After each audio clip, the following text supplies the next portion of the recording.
এই পর্বে নবম দশম শ্রেণীর 12 এবং 13 নং প্রশ্নের সমাধান নিয়ে আজ আমরা আপনাদের সামনে এসেছি।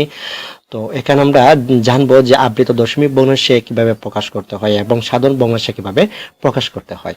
তো আবৃত দশমিক ভগ্নাংশ বলতে এখানে বোঝানো হয়েছে যে যে ভগ্নাংশ দশমিকের পরে যে সংখ্যাটি বারবার আসছে তাকে আবৃত দশমিক ভগ্নাংশ বলে, আর যা সাধারণভাবে প্রকাশ করা হয় হরলব বিশিষ্ট ভগ্নাংশে প্রকাশ করা হয় তাকে সাধারণ ভগ্নাংশ বলে। আমরা এখানে দুইটি অঙ্ক দেখতে পাইলাম, 12 এবং 13, দুইটি কিন্তু ভগ্নাংশ, অর্থাৎ এটা সাধারণ ভগ্নাংশ আর এটা হলো আবৃত দশমিক ভগ্নাংশ।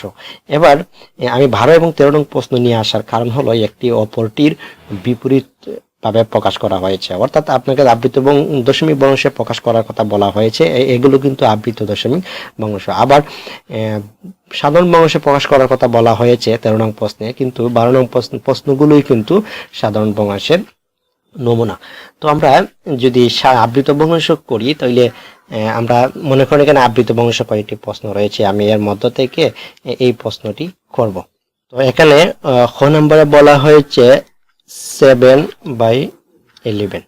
তো এখানে 7/11 কে আমাদের আবৃত দশমিক ভগ্নাংশে প্রকাশ করতে হবে। আবৃত দশমিক ভগ্নাংশে প্রকাশ করতে হলে এখানে আমরা যদি সিম্পলি ভাবে বলি, যেমন 7কে 11 দ্বারা ভাগ করতে হবে। তো আমরা 7 দিলাম, তারপর 11 নিলাম, কিন্তু 7-এর মধ্যে 11 যাবে না, কাজেই আমাদেরকে একটি শূন্য আনতে হবে এবং দশমিক আনতে হবে, আর সাথে সাথে একটি দশমিক শূন্য আনতে হবে। তো যদি কোনো সংখ্যার সাথে না যায়, আমরা জানি যে তার উত্তরে একটি দশমিক দিয়ে তারপর মূল সংখ্যার সাথে একটি 0 আনা যায়। তো এবার 0 আনার ফলে দেখেন এখানে 70 হয়েছে, 70-এর মধ্যে 7 যাবে 6 বার, তাহলে 6 দিয়ে আমাদের এই 11কে গুণ দিতে হবে। তো 6 11 66, যখন আমরা বিয়োগ করব তখন হবে 4, কিন্তু বাক্সে সেখানে 4 রয়েছে। তো আমরা আবার একটি 0 আনবো। একটু খেয়াল রাখবো যে আমাদের দশমিকের পরে মিনিমাম 3টি সংখ্যা হতে হবে।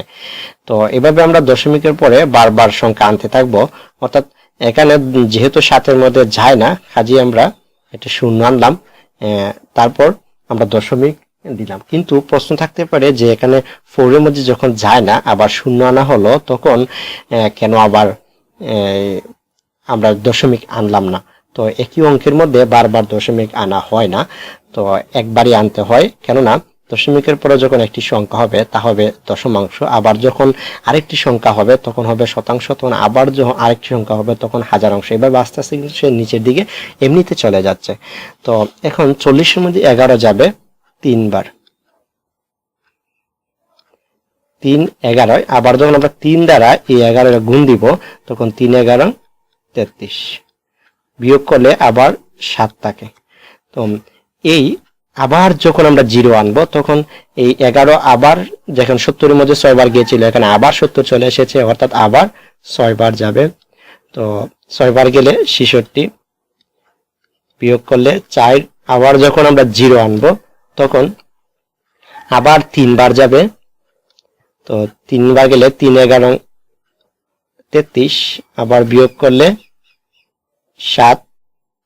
তো আবার যখন 0 আনবো, এভাবে কিন্তু আমাদের সংখ্যাটি বারবার 63 হয়ে যাচ্ছে। আমরা এখন যতবারই অঙ্কটি করব সেটি কিন্তু 63 হয়ে যাচ্ছে। তো আমরা মিনিমাম 3 বার দেখাইবো, তারপরে অঙ্কটি আমরা শেষ দিতে চেষ্টা করব। তো এবার যদি আমরা আনসার লিখি তাহলে আমার লিখতে হবে আনসার, অর্থাৎ 0.63-র উপরে আমি পুনঃপুনিক দিয়ে দেব, কেননা 63 কিন্তু বারবার আসছে। একটু লক্ষ্য করুন, এখানে একটি 63 এসেছে, এখানে একটি 63 এসেছে, আবার এখানে একটি 63 এসেছে। তো এই সংখ্যা কিন্তু বারবার এসেছে, কাজে আমরা এটিকে পুনঃপুনিক দিয়ে দিব।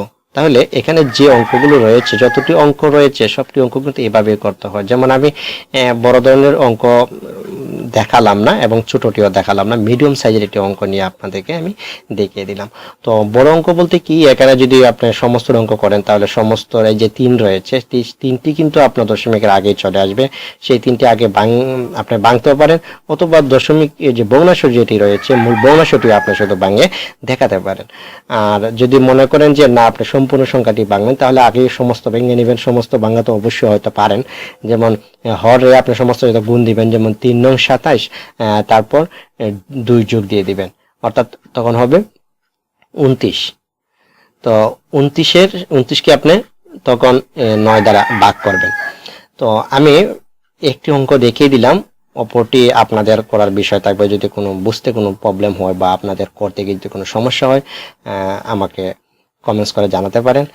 আর এরপরে আমরা যে অঙ্কটি করব সেটি হলো 13 নং প্রশ্নের সমাধান আমরা বের করব। 13 নং প্রশ্নে বলা হয়েছে যে সাধারণ ভগ্নাংশে প্রকাশ করা, অর্থাৎ আমাদের অঙ্কগুলো শেষ পর্যায়ে গিয়ে অর্থাৎ 12 নং প্রশ্নের মতো হতে হবে। তো আমরা 13 নং থেকে একটি প্রশ্ন অঙ্ক করব, যা হলো ঘ নাম্বার হলো 0.13 পৌনঃপুনিক। তো আমরা 13 নং প্রশ্নের সমাধান করছি 0.13 পৌনঃপুনিক। এবার অঙ্কটি আমরা বিপরীত ভাবে করতে হবে, অর্থাৎ আমাদের 12 নং প্রশ্নের বিপরীতে কিন্তু 13 নং প্রশ্নটি আসছে। তো এখানে করার স্টাইলটি হবে অন্যরকম, যেমন এখানে 4টি ধাপ অবলম্বন করতে হবে, আমাদেরকে 4টি ধাপ অবলম্বন করতে হবে। তো আমরা 1 2 3 4 এই 4টি ধাপ আমরা ভালোভাবে বুঝতে হবে। বোঝার জন্য আমাদেরকে প্রথম ধাপটি হবে এভাবে একটি টান দিয়ে উপরে মূল সংখ্যাটি লিখতে হবে। মূল সংখ্যাটি অর্থাৎ এখানে দশমিক আসবে না এবং পৌনঃপুনিকও আসবে না। তো মূল সংখ্যাটি আমরা লিখলাম, লিখার পর দ্বিতীয় শর্ত হবে, আমাদের প্রথম শর্ত চলে গেল, দ্বিতীয় শর্ত হবে যে জয়টা পৌনঃপুনিক থাকবে, অর্থাৎ জয়টা সংখ্যার উপরে পৌনঃপুনিক থাকবে ততটা 9 হবে, নিচে ততটা 9 দিয়ে ভাগ করতে হবে, অর্থাৎ জয়টা সংখ্যার উপরে পৌনঃপুনিক থাকবে। তো এরপরে দ্বিতীয় শর্ত গেল। তৃতীয় শর্ত হলো জয়টা অনাবৃত থাকবে। আমরা আগে বলেছিলাম যে আবৃত যে সংখ্যাকে বারবার পাওয়া যায়, একটি অঙ্কের মধ্যে যে সংখ্যাটি বারবার আসে তা হলো আবৃত, যে সংখ্যাটি একবার মাত্র আসে তাই হলো অনাবৃত। তো এখানে এই 1 কিন্তু একবারই এসেছে, কিন্তু 3 উপরে পৌনঃপুনিক রয়েছে বিদায় তিনি অসংখ্যবার এসেছে বলে আমরা ধরে নিব। আর 1 একবার আসার কারণে 1 এর জন্য, অর্থাৎ 1 অনাবৃতর জন্য একটি শূন্য নিয়ে নিব 9 এর পাশেই। এটা হলো আমার তৃতীয় ধাপ। তারপরে চতুর্থ ধাপ হবে যে 13 থেকে পৌনঃপুনিকের সংখ্যা ছাড়া, অর্থাৎ আবৃত সংখ্যা ছাড়া যে সংখ্যা রয়েছে মূল সংখ্যা হবে সেই সংখ্যাটি বিয়োগ দিতে হবে। এখানে 0 1 হবে, তো আমি 0 1 দিলাম না, শুধু 1 দিলাম। তো এবার দেখুন যে 13 থেকে 1 বিয়োগ দিলে হয় 12, তারপর 90। তো 12 এবং 90 এর মধ্যে এমন একটি সংখ্যা বের করতে হবে যাকে ভাগ করলে পরে সংখ্যাটি ছোট হয়ে যায়, কিন্তু তাকে সাধারণ ভগ্নাংশ হিসেবে রাখতে হবে। কাজে বলা হয়েছে সেটাকে সাধারণ ভগ্নাংশে প্রকাশ করতে হবে, তাকে ক্যালকুলেটর ব্যবহার করে দশমিকে প্রকাশ করা যাবে না। তো এখান থেকে আমরা দেখি 12 এবং 90 এর গসাগু হতে হয়, মানে গসাগু দিয়েই কিন্তু উভয় সংখ্যাকে ভাগ করা যায়। তো 12 এবং 12 গসাগু হবে, 12 এবং 90 গসাগু হবে 6, 6 দ্বারা 12কে ভাগ করলে হবে 2, আর 90কে ভাগ করলে হবে 15। তো এটি হলো কিন্তু আমাদের নির্ণয় আনসার। তো বন্ধুরা, এখানে যতটি অঙ্ক রয়েছে সবটি অঙ্ক কিন্তু এভাবেই হবে। যেমন এই অঙ্কের ক্ষেত্রে যদি আমরা ভাবি, এখানে 8 উপর পৌনঃপুনিক রয়েছে, যার জন্য একটি 9 দ্বারা ভাগ করতে হবে এবং 7 অনাবৃত রয়েছে, কাজে 9 এর পাশে একটি শূন্য হবে।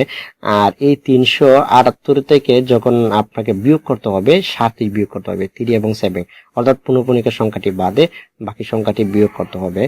তারপর সেই প্রসেসিং অনুযায়ী অঙ্কটি আপনাকে করে নিতে হবে, সেই অঙ্কগুলো আপনাকে করতে হবে। আর যদি অঙ্ক করতে গিয়ে কোনো প্রবলেমে পড়েন তাহলে কমেন্টস করে আমাদেরকে জানাতে পারেন, আর আমরা তখনই আপনাকে নিজের ইচ্ছা থেকে আমরা চেষ্টা করব কিভাবে আপনাকে বুঝিয়ে দেওয়া যায়। তো সেই পর্যন্ত আমাদের নেক্সট ভিডিও আসার আগ পর্যন্ত আপনারা ভালো থাকুন, চেষ্টা করতে থাকুন। আর আমাদের আগের ভিডিও দেখতে হলে আমাদের উপরে আই বাটনে যে ভিডিওটির লিঙ্ক দেওয়া হয়েছে সেই ভিডিও থেকে এর আগের ভিডিও দেখতে পারেন। আর পরের ভিডিওর জন্য অবশ্যই চ্যানেলে সাবস্ক্রাইব করে তার ওই যে নোটিফিকেশন বেল বাটন রয়েছে সেখানে টিপ দিয়ে সেটা অন করে রাখতে পারেন, তাহলেই আমাদের নেক্সট ভিডিওগুলো দেখতে পারবেন। তো বন্ধুরা, সেই পর্যন্ত ভালো থাকুন, সুস্থ থাকুন, আল্লাহ হাফেজ।